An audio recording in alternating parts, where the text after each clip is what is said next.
Sooner. Are you freaking kidding me? Oklahoma? Are you the best team in the Southeastern Conference? Come on, Sooner Nation. Comment below. Let me know because I am a novice when it comes to this team compared to you guys. Honestly, John Mateer might just be him. I know it's easy to poke holes in some aspects of his game, but the thing that's really impressive about him, and that's a nasty shake, Deion Burnks. Are you kidding me? 28's got a family. At least he doesn't have a single digit on. That's okay if you get shook. But the truth is, Mateer just never looks rattled. Okay, so we get to here, and this is some ridiculously good quarterbacking, good play calling as well. Show a split zone to the right, and let you see what John Mateer can do. This is honestly a ridiculous play. I've actually interviewed this young man before, Xavier Debo Atkins.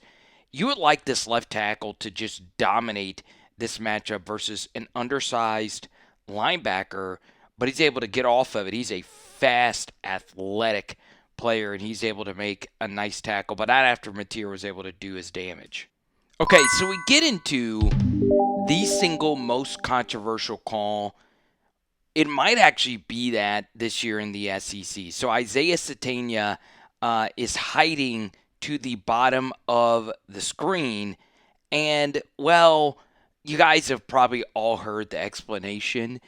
Here's the thing. Is it Bush League for Oklahoma to do something like this? The answer to that, to me, is no, right? We've seen different variations of this where, the quarterback will go to the sideline pointing, hey, wherever, get him on the field, and then you snap it, and he runs up the field and you throw it to him. Johnny Manziel had a play like this for the Browns. I don't think this is like A-Rod outsmarting the defense. Hugh Freeze said he wanted a timeout. Whatever. It's just good coaching. Alrighty, Arkansas fans. It was already a brutal day for you guys if you're watching an Oklahoma film study. Isaiah Sategna, who's from Fayetteville, transfers over from Arkansas. You get the offsides flag, but even if this wasn't offsides, this coverage goes into 3 deep with the safety flying into the box right here. So if that's the case, we want to hit the vertical seam that Isaiah Sategna is running. So even without the offsides flag, I think John Mateer is throwing this. The thing about the seam, though, it could lend itself to some medicine balls. Boom. What a great throw. Great catch. And, man, this is just Tennessee stuff, right? They're playing this far off of you. Just stop and just run a little comeback, especially on a 3-man rush. Find the weak spot of the defense, and that's exactly what the transfer from UCLA is able to do. Really good stuff. Yeah, if there was a weakness on this Oklahoma team, it would be at running back. I know you tried to address it with Jaden Ott. Can someone who actually follows Oklahoma every day tell me what the hell is going on with Jaden Ott? Please. I know I got the most diehard Sooner fans that watch this. It's a mesh point mistake. Is this on the running back? And did Mateer think the running back was going to take it, or did he keep it and just lose it? I don't know. You hate to see that. We'll get a better look at it here. This looks like it was a pull the entire way, and the ball just skidded across his hip. Looks like that's on Mateer. Okay, so, I don't just want this to be only good John Mateer, because the problem is when he played some of the better defenses on his schedule last year, he wasn't as good as you would have hoped. Now, this is going to be a big thing for Brent Venables, and I do think defensive coaches have a bigger issue with this than offensive coaches. You've already burned all 3 of your timeouts. That was the case before you started this drive. And when you do that, you do make it easier for the defense to just play the sideline, right? They don't care if you have checkdowns over the middle because you're going to be in a hurry up. And in this instance, you can see Mateer starting off looking to the right. This backer drops out.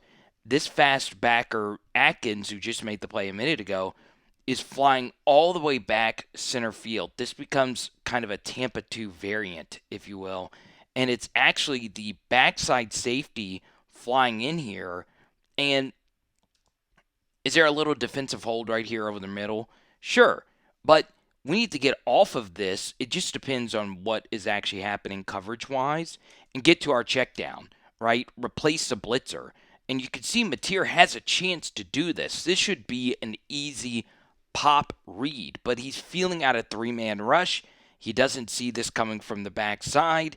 You need to get off of this. Boom, boom. Okay, right here. It shouldn't be that hard, but this is just bad quarterbacking. It really, really, really is. You take a sack, and then guess what? Basically the half is over. Let's move ahead to the second half, and this time you do get the middle of the field wide open on 3rd and 11, and they are doubling the outside receiver right here. So they're really forcing someone else other than Deion Burnks to beat you. Okay, it's risky. Mateer does a good job quickly getting off of that. That is really good stuff. And let's just work Kanek, the really, really, really fast tight end. And now he's got a lot of work to do here. Pick up the first down, and let's see what else you can get. This is a stupid hurdle. This is a downright diabolically stupid hurdle.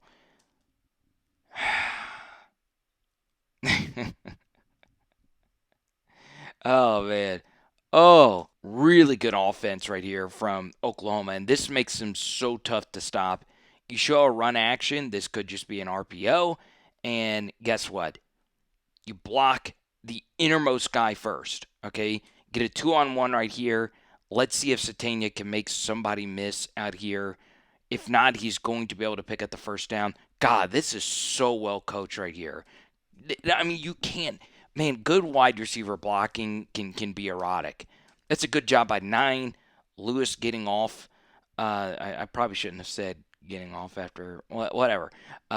Total pause moment. That's a good finish right there by Sategna for a first down. This honestly has always been a big part of the Oklahoma offense in the few games that we've seen. But it was smart when Oklahoma saw their DBs playing very far back in the middle of the field basically being deoccupied. So get off of that, and let's just work this all day, every day. All right? Now, this is home cooking. That's a hold. That's a hold.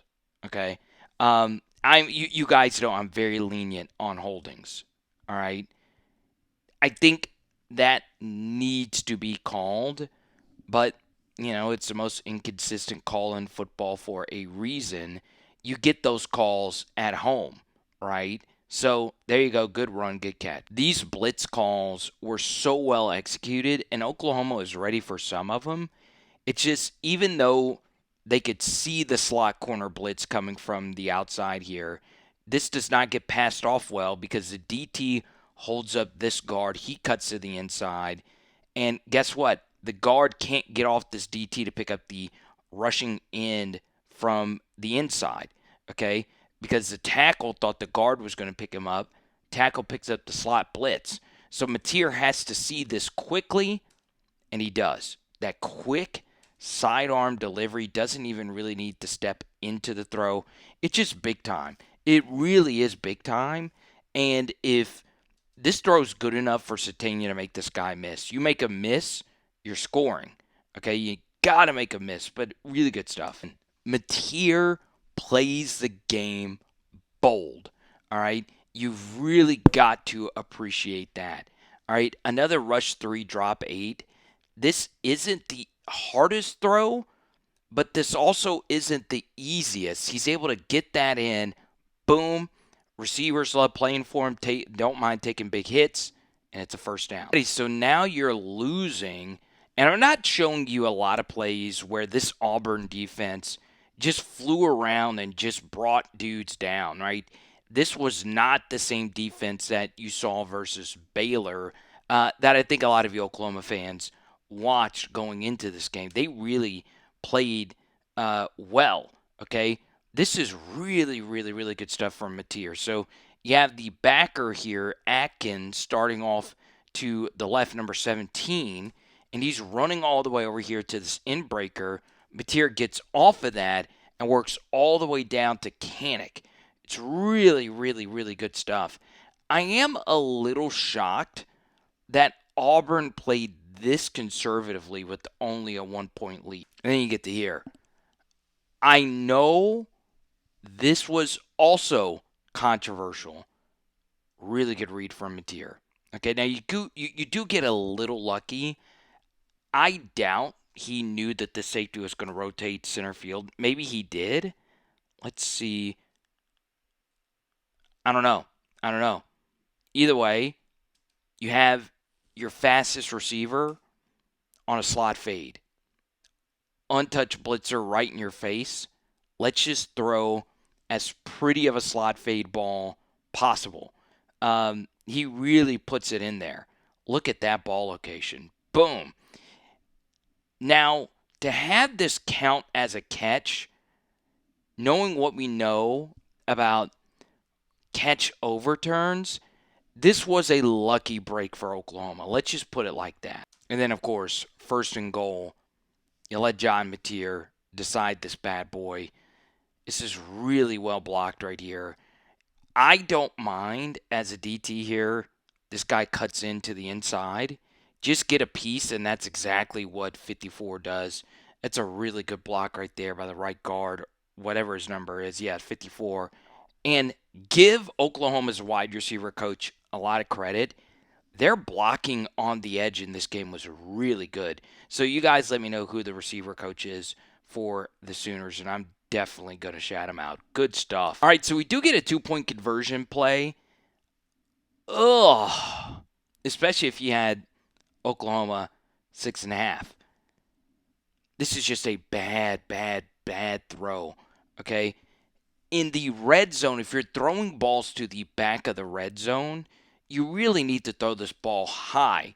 In other words, Ryan Day calls it top shelving a ball. Okay? We need this ball to be thrown above everyone, right? Instead, it's thrown low. You could see 4 right here. The leading receiver of this team, Burks, he's thinking that this ball is going to be thrown high. Yes, that looks like it's a drop. It's just a really bad throw. Alrighty, so what do we make of John Mateer's performance? Now, I'm not doing a defensive breakdown.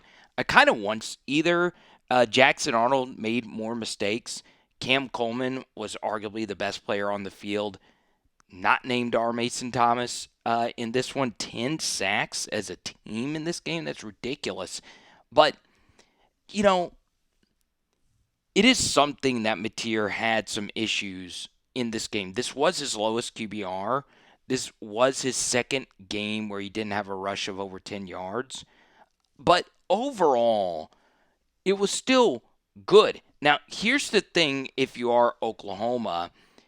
Where Mateer can have issues are versus these exotic defenses.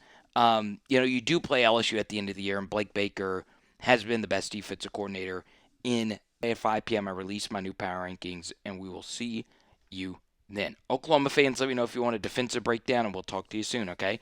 It is Power Hour SEC. Boom! Tonight we are doing chicken.